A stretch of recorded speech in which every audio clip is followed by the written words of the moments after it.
What's happening, folks? Back with another reaction, back with some more electronic, and we're returning to the second studio album, Raise the Pressure, 1996. Fair to say 5 years after the first album. Different albums or different groups have different rates at which they put out albums, or different periods within their own trajectory, where maybe in the early stages they were more prolific, and then over time they take longer and longer between albums. I think that does happen to a lot of groups, but just interesting to me that the next album was not 1 or 2 years later. It was a full half decade later. And yeah, the tune we're going to listen to is Dark Angel. I like the sound. It sort of mixes something that is dark is something that is perhaps unknown, maybe dangerous, perhaps evil, whereas angel is a concept used to refer to a being that is heavenly and celestial, sublime. So I wonder, in what way this angel is dark. Is it because of their nature? Is it because of their actions? Are we talking about an angel in a true, metaphysical sense, or are we saying an angel in terms of someone who is a human and looks for all the world like a very beautiful and heavenly person, but who actually has a darker side to their actions or to their thoughts? So I wonder what we might be doing here. And again, knowing that they are working more in a dance/electronic idiom, I wonder if it will have a sort of 4-to-the-floor beat, or whether it'll be more syncopated. Let's find out. This is electronic. The tune is Dark Angel, and it's the third track on their 1996 album, Raise the Pressure.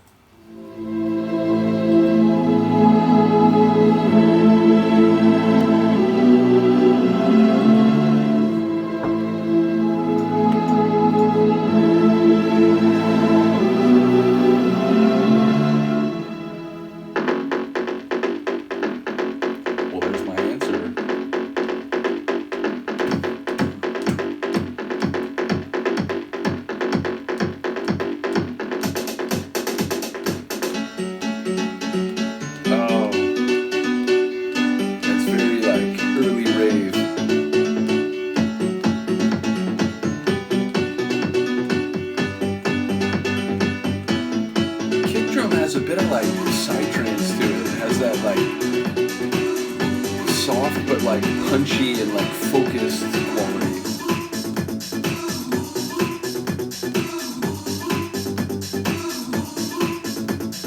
You don't want me, but I don't care. I'm independent when there's no one there. I'm not a substitute. Another tune that has a bit of a PSP flavor. Can't you see that I won't give in? There's a rumor, how can it be true? The way that people talk is as if they knew. No, I try, I hope you understand. If I'm alone with you, it will get out of hand. Please, look out. Don't make me wait in front of you. Love comes too late. Where it That little keyboard riff. confused within, it must be fate. Love comes too late.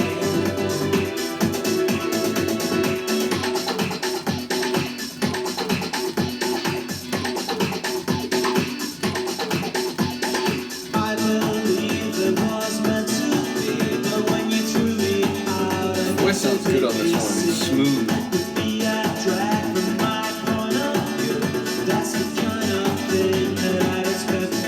A bit of that dreamy Neil from Pet Shop Boys quality. It's a real life drama that I can't work out. Don't think about it, let me take you out. Please, don't make me wait in front of you. Love comes too late. Where it I stand, confused with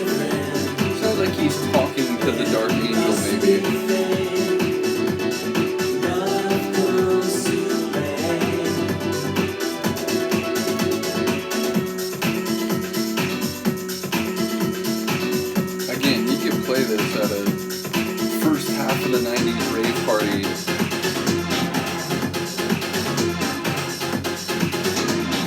Holy smokes.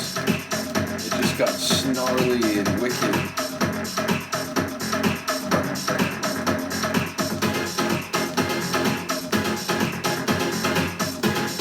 This just took the track to another level for me.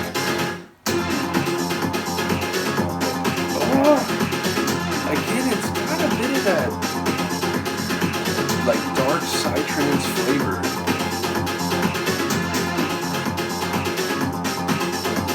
Let's say you'd confuse it for a hallucinating track, but yeah.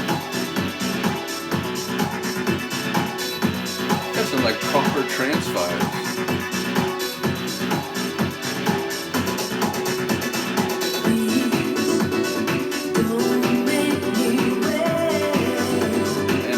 Tell her you.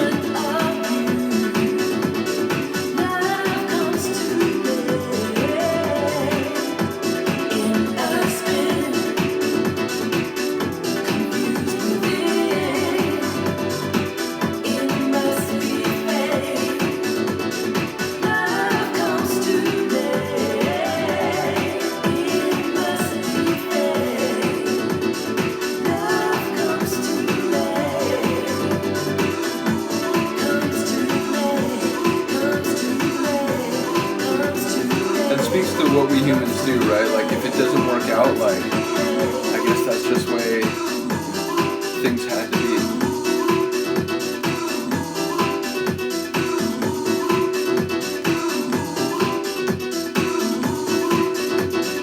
Yeah, it feels like it's got shades of the early and mid 90s in it.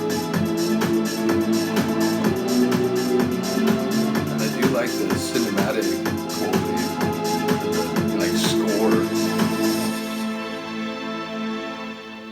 I give a chef's kiss. I'm not a culinary man, but yeah, that's a top tune. Really enjoyed both sides of it. You know, again, that like early 90s breakbeat with like keyboard runs. It's before my time. I've come to appreciate that kind of stuff. Even if when I first got into rave parties, it was like, nah, I don't know, it sounds like a little dated, whatever. Over time, I've come to appreciate it, but mid 90s trance, you know, like outdoor trance, a bit of psychedelic flavor. That's the stuff that I first discovered when I got into rave parties. So one of the flavors in this track is very like nostalgic to me, and it did feel again like parts of it were, you would call it like formally like trance. Now the other section, it had again that like keyboard early 90s sort of like rave feel to it, and I enjoyed the like the brightness or the sort of euphoric quality of that side of the track. So, and again, Sumner sounded good on the vocals.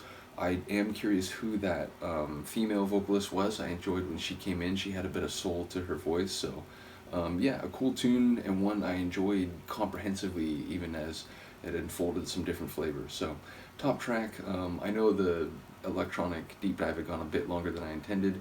It's going to keep happening to some different deep dives, but again, any time that I've gone longer than, you know, it seems like, in maybe I've forgotten it, just give me a friendly comment like, hey, just making sure you didn't forget that. I promise I will use such comments to, you know, recalibrate, and oh right, I need to get back to that. So again, I appreciate the friendly reminders, and ultimately I will continue to try to get through everything. So yeah, like I said, shout out to not only Han Solo, but also to Eric, who sent me the LP of the first album. And again, there's a point where I want to try to make a mix of some like tunes that I've begun to hear through reacting and that I've gotten physical copies of, and that record will play a crucial role in that when we get there. So big shout out to both of you once again. Let me know what you think of this one. I will see you next time. Peace.